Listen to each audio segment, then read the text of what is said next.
Hi there, my name's Lyndsey Wilson and I'm the programmer for Spot On Rural and Library Touring over in Lancashire, and I've been asked to have a chat with you about working and approaching rural organisations. I'm expecting that most of you are libraries or library services in some capacity. So I just wanted to give you a kind of potted history of how Spot On's been working with libraries over the past few years. First of all, it began with a pilot that our local arts authority officer asked us to programme.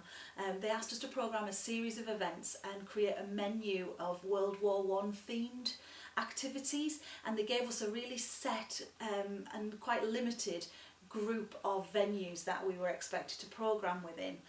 We learned quite a lot from that.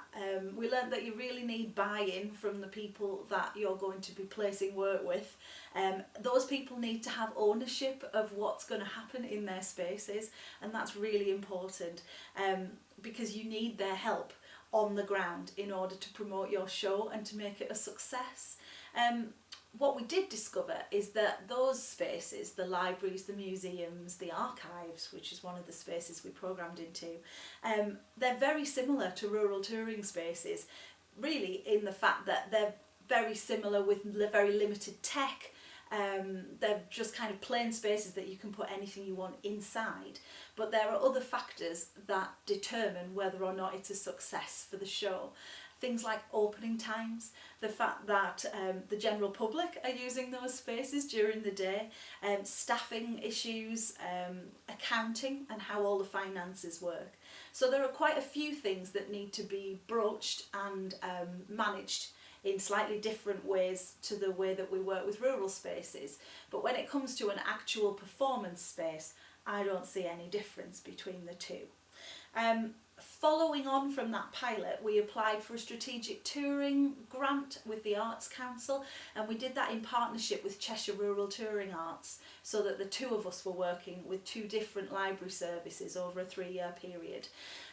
It was a 3-year research project, and it was really just about enabling those librarians to have a go, to try out programming anything that they fancied and see how it worked for them.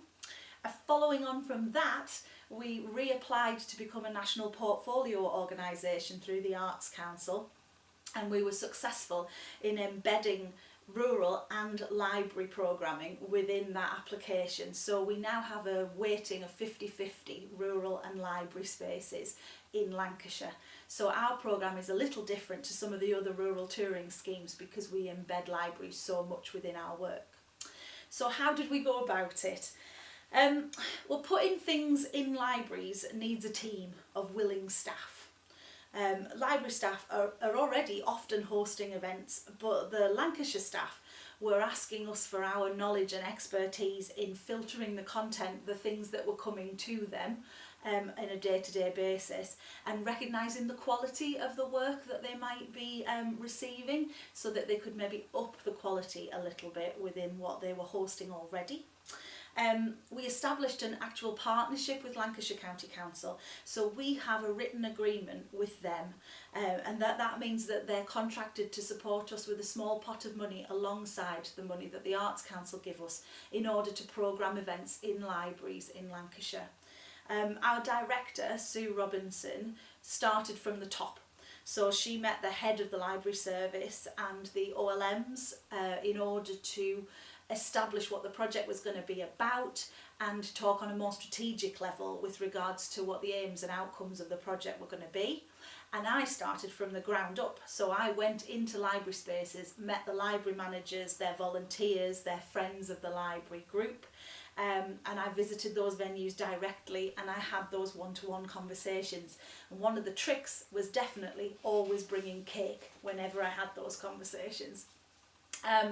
Spot On's always worked with rural venues, and how we work with them is that we curate a menu of shows. So it's a bit like the Argos catalogue of performance, I suppose. We broker a fixed fee with the artists. We select a block of dates that we're going to try and fill for that artist, so they have consecutive dates across the country. And then we put our quality stamp on the shows that we have on offer.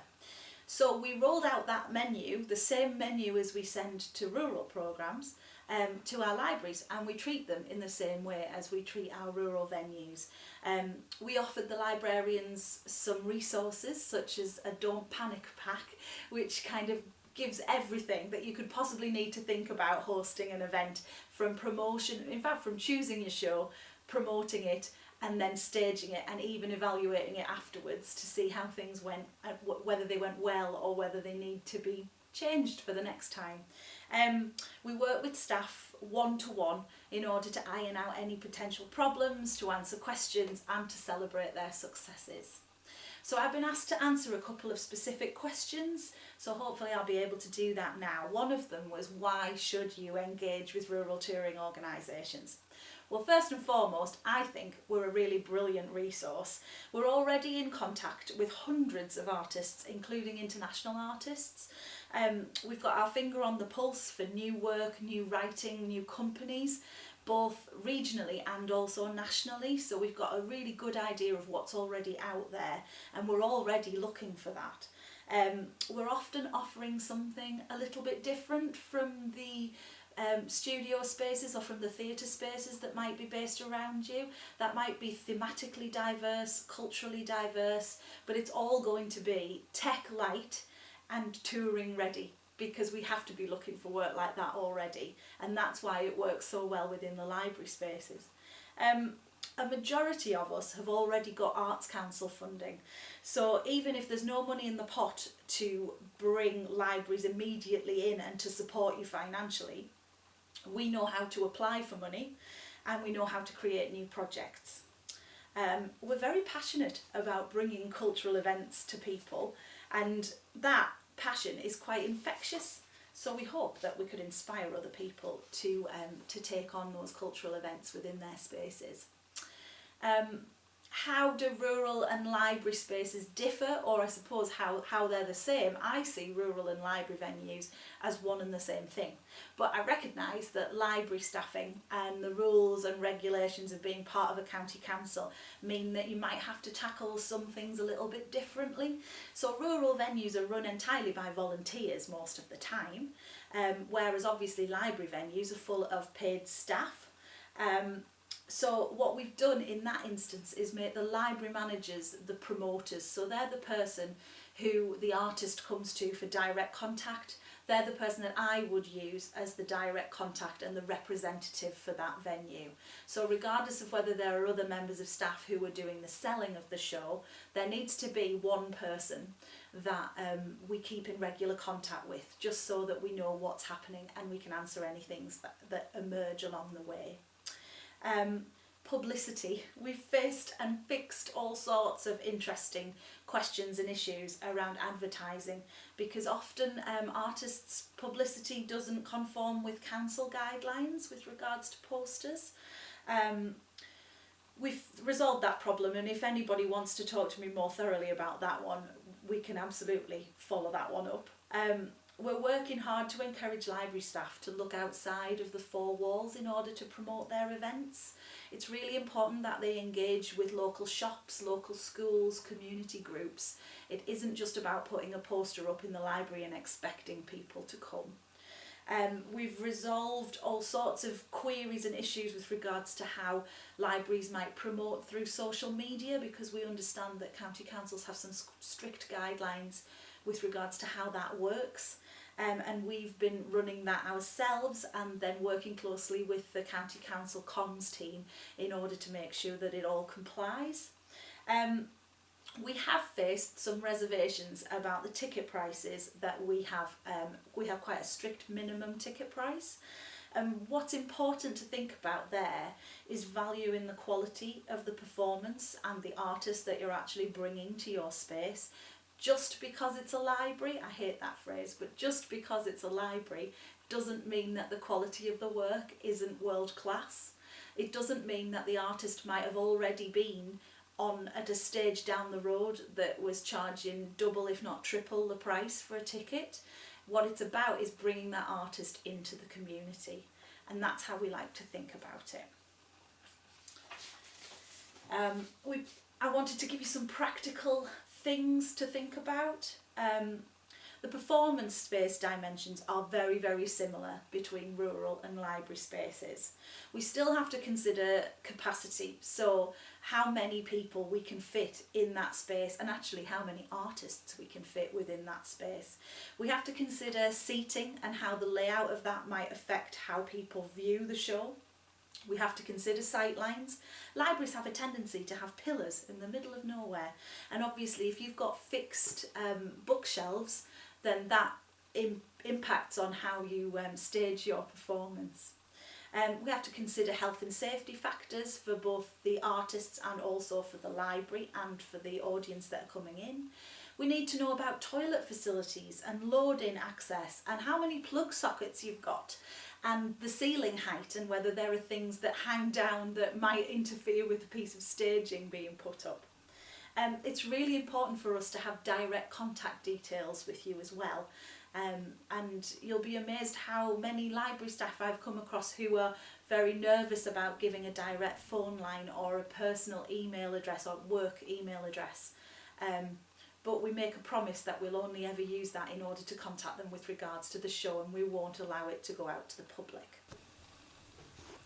So how might we help libraries? First and foremost, expertise. We are doing this as our full-time job every day. We spend a lot of time talking to artists, and we're really passionate about talking to artists about their work. We're able to answer queries on the phone, via email, in person, and we are really happy for somebody to make contact with us in order to ask us some questions about what we've been doing in library spaces. We can offer one-to-one support for people who are hosting, promoting activities in their spaces.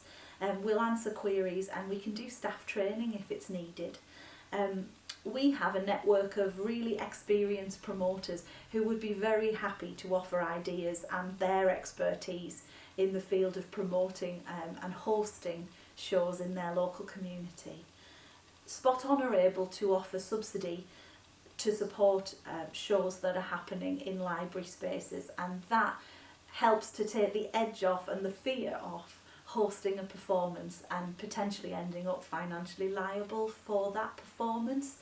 And we know that that's enabled our library promoters to just have a go without the fear of ending up in some sort of debt and having to pay an artist out of funds that the library service obviously doesn't have at this present moment in time.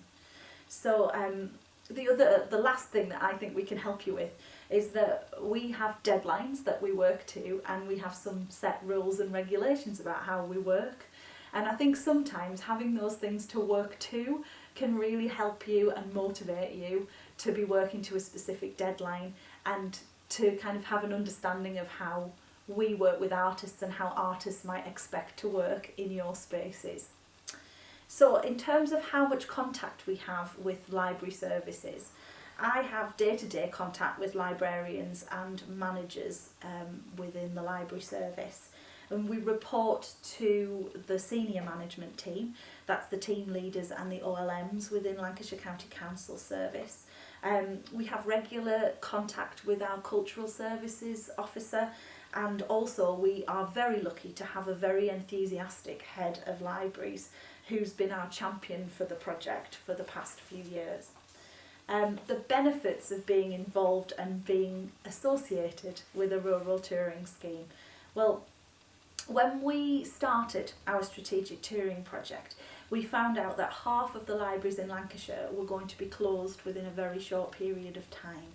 And that was a really devastating moment for the staff morale.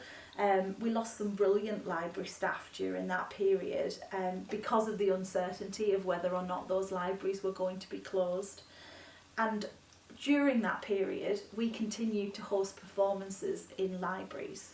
And the staff have told us that Spot On was one of the only positive things that they could focus on while that uncertainty was happening. And for a lot of people and the customers, I think it gave them something to look forward to within their spaces. We've got all sorts of knowledge about the sector, about the arts sector, about artists in general. Where our experience means that we can see potential problems before they arise, and we can put things in place in order to avoid those problems. And each of the schemes have really brilliant marketing skills and an existing audience base, which opens up a huge new group of people who you can promote your events to. And those people, particularly in Lancashire, are very excited about getting to check out new venues. So every time we open up a new library space as a host venue, we get people who are kind of cultural tourists, I suppose, within the county, and they come and see those venues because they want to check out the new space. Things to consider if you're going to put shows in your library space. I have 3 things I like to consider. 1, will it fit? 2, can everyone see it? And 3, how much does it cost? So I make a real point of not programming specifically with libraries in mind, but I do consider hosting dates that maybe fall within the holiday periods, which I never used to do before because rural spaces are often very uncomfortable about hosting during holiday periods. That can be to do with availability in their spaces and also the availability of the volunteers. So from a troupe of 9 Tibetan monks to solo guitarists, Canadian step dancers, magicians and a giant igloo, I really will programme anything into a library space, and you can't forget your mobile library service as well, because we've had some great fun putting things in there too. Finally, how to engage with us. I would say just make contact with your local rural touring scheme. There are 30 spread around the country, and if you want to know more about those schemes, the best place to go is the National Rural Touring Forum. It's called the NRTF for short. Now their website hosts all sorts of details about how to contact us, but if you're struggling, a quick Google to find out who your local rural touring scheme in your area is a really easy way to find out. The best way is just to start a conversation with us. I mean, if you're one library manager with a library space to look after, it might just be possible for that rural touring scheme to include you in their regular programme of work. But if you're a full-blown library service, you might want to think a little bit more strategically about a partnership with a local scheme or a theatre venue or a university even. Just to remind you that we work approximately 8 months to a year ahead of each season. So if you're looking to host something, you need to be thinking actually you're planning on hosting it at least 1 or 2 seasons in the future. So there is quite a bit of planning and preparation that needs to go into it. We can't just put something in the venue like tomorrow or next week, but we can put things in place to make something happen in your space in the near future. It's been great to talk to you today, and I'm very much happy to answer any questions if you need to. You can contact me through the Spot On website and via email or phone. All of those details are on there. Thanks a lot.